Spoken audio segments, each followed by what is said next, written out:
crew is doing this in the white quarters this morning. They left their cell phones, their laptops, everything, and so you are just a human in a spacesuit about to get on a rocket with all of your loved ones watching, and I think that could be probably one of the most difficult parts about today. And while you were answering that question, Nicole, we did get a chance to check. Yes, this is the first time crew has signed the wall of the White Room, again here at pad 39B. Let's take another social question now.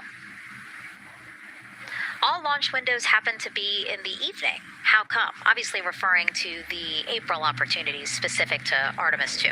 Right.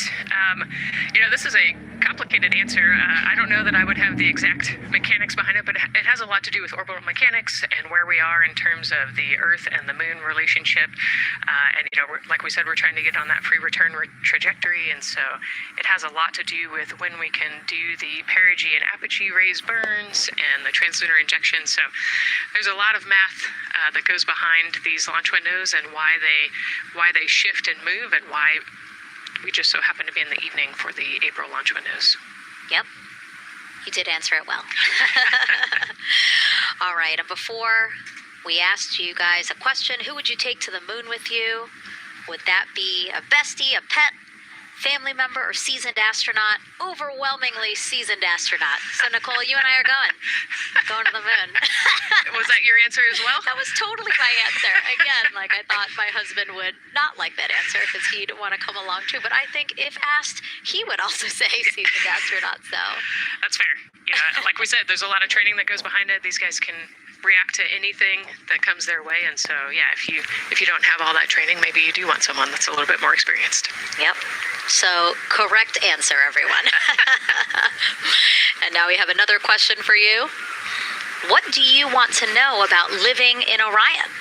What the crew eats, how the crew sleeps, how to fly the vehicle, or how free time is spent? Another great question. Yes, I'm excited to see what they say. Yeah, so head to NASA's Instagram or Twitch accounts to vote, and we'll share the results as soon as possible.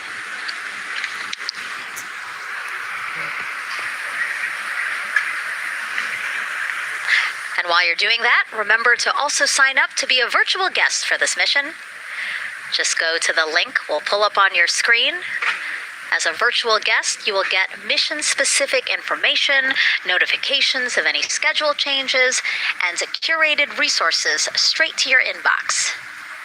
You will also receive commemorative stamps for your virtual passport after launch and splashdown. Again, we really, really want you guys to engage with us, engage with this mission, come along with us for the ride. So take advantage of these opportunities to be a part of it. Yes, it's a mission for all.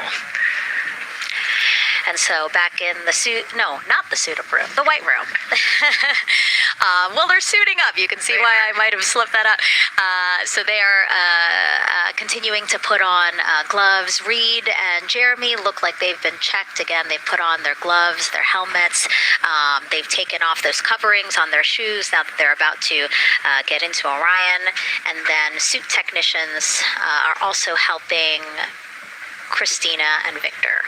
And they're in this particular order, actually, because this is the order in which they're going to ingress into Orion. Again, we have Reed, Jeremy, then Victor, last Christina. Yeah, and that just has to do, like you said, with the seat orientation. So as the astronauts sit down and lay back in the capsule, the left side will be Reed, and then below him will be Jeremy. So that's why they're going to get in first, to create space for then Victor and Christina to get in. And let's talk a little bit now about the closeout team. We saw a few of these folks also in the suit-up room. Suit technicians were in there, again, to make sure that they get into the suits properly. And then a couple of them came out to the pad here to, again, do the same thing. Hey, are you comfortable in these suits? Is everything is as you expected? And then these folks here will help them get into Orion, buckle up. And so we were talking a little bit about their attire, specially made for what they're doing right now. Yeah, so these they almost look like the equivalent of a flight suit, right? They're fire resistant.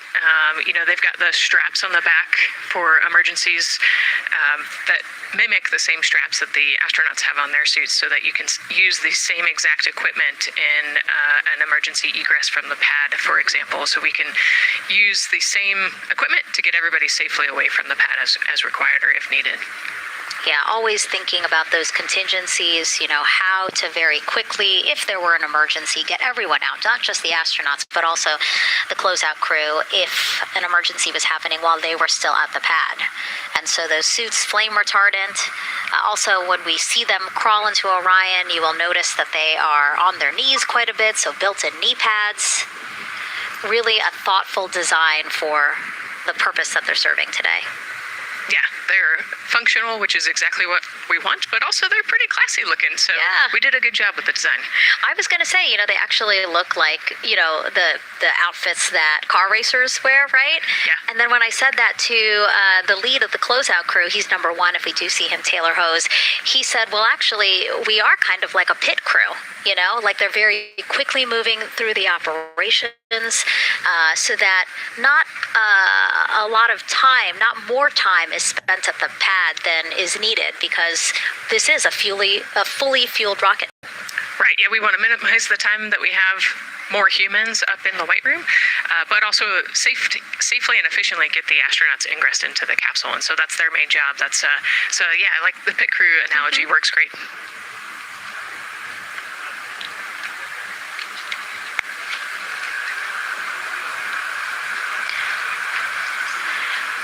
And so, Nicole, as we get ready to see them ingress, I know you'll be, again, an invaluable source as we talk through this part of the launch countdown, because you've been inside a mock-up of the Orion spacecraft, and I know that because you texted me a photo that you took, this selfie in the mock-up, and little did you know I was going to put it in this broadcast.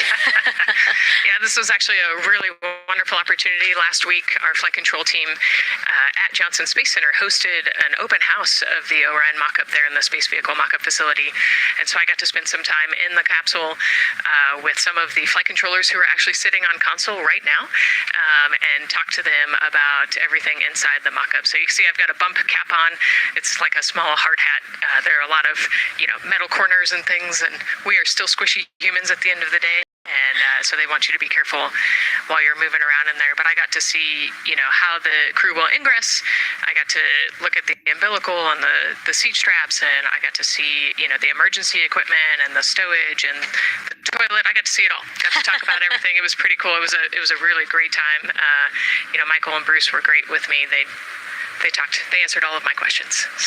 Yeah, because it's really good to be able to give that perspective because, and as you guys will see, yes, we do have cameras inside Orion and we'll, of course, take you in, but it doesn't give you a true feeling or idea of how big the space is, how things are configured. Again, like when we see them go in, they're actually on their backs. Yep. So, again, it's just hard to really get a sense of the inside there, but Nicole is going to really help walk us through that. Yeah, you said they're on their backs and, you have to somehow get there, and so they're actually going to almost barrel roll onto their shoulder to get onto their backs and their feet up on those leg rests that actually Andre's holding onto right there. You can see Andre number 2's inside getting everything ready for them. And actually, those leg rests for the pilot and commander seat will come off once they get into orbit to create some more space for them. And it looks like we're getting ready to ingress here. Yep, thumbs up from Reed. Everybody configured with their suits, and so in we go. They actually get inside by walking backwards. That's the easiest way to get in, right, Nicole? Yeah, so he will step down right over the flywheel or the exercise equipment that they've got in there. We'll talk to that in a second. And then you actually step down right on top of the toilet area backwards. You can see him going now. Oh, and he's already turned around and walking in. You can see Dre's protecting his helmet and his visor there from all that metal. Yeah. It's a tight squeeze, but they've done this a lot, so Reed's already all the way across the capsule. Yeah, that was fast. Impressive, Reed. Impressive. That's why you're the commander. Oh, a heart there from Jeremy again. Yep, Canada. Yeah. Canada is about to get into Orion. And so you mentioned Dre. Why don't we talk a little bit about him? So that was NASA astronaut Andre Douglas. And he is actually one of the backup crew members for the Artemis 2 mission. He trained alongside the primary crew and will step in and if any of the three astronauts are unable to fly. Yeah, Dre's actually a classmate of mine, so fellow fly. Yeah, so we've worked very closely together. It's exciting to see him in this role. Yeah, Virginia native, selected as an astronaut candidate in December 2021. He completed his training in March 2024 and was subsequently named as the Artemis 2 backup crew member just months later in July. Before joining NASA, Andre worked at the Johns Hopkins University Applied Physics Laboratory, where he specialized in spacecraft systems engineering. His work focused on the systems that help spacecraft know where they are and how to get where they need to go. So obviously critical for missions to the moon. Yeah, he's a wicked smart guy. He's got like 15 degrees, I think, or something. Oh, my. So. And so now here we are back inside Orion, where the closeout crew, each one with either Reed or Jeremy. So it looks like Andre is with Reed. And this is a camera shot of behind Reed's head. So Reed, while Andre is buckling him in, that's a 5-point harness, Reed was configuring his control panel. Yeah, the displays. We're getting the displays ready so that they can monitor all of the systems and monitor the launch as they go.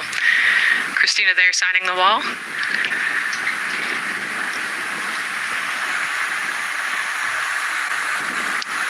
Got to put away the pen. The pen could be foreign object debris.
Victor sits down, Reed and Victor are the only ones with the display panels in front of them.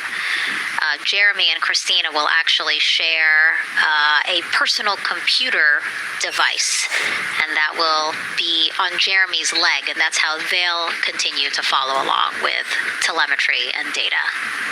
Yeah, it's actually pretty cool. This is one of the technology demos that we're doing, and so they're going to plug into the system, and it'll be a screen repeater on that device for them, so that they can see what the pilot and commander are seeing. OTC ask, MS2 is online for contact. This is OTC. Repeat. MS2 ready for com checks. The MS2 ready for com checks. MS2 OTC Orion Earth 1 com check. OTC, it's MS2. Have you loud and clear on 1. You're welcome, sir.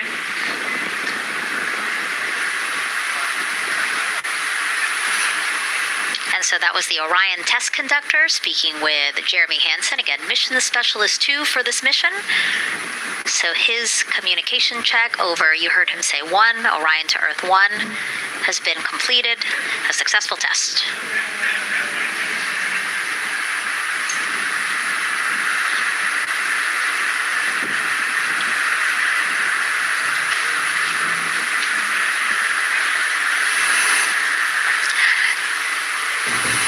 rest of the crew here waiting in the white room.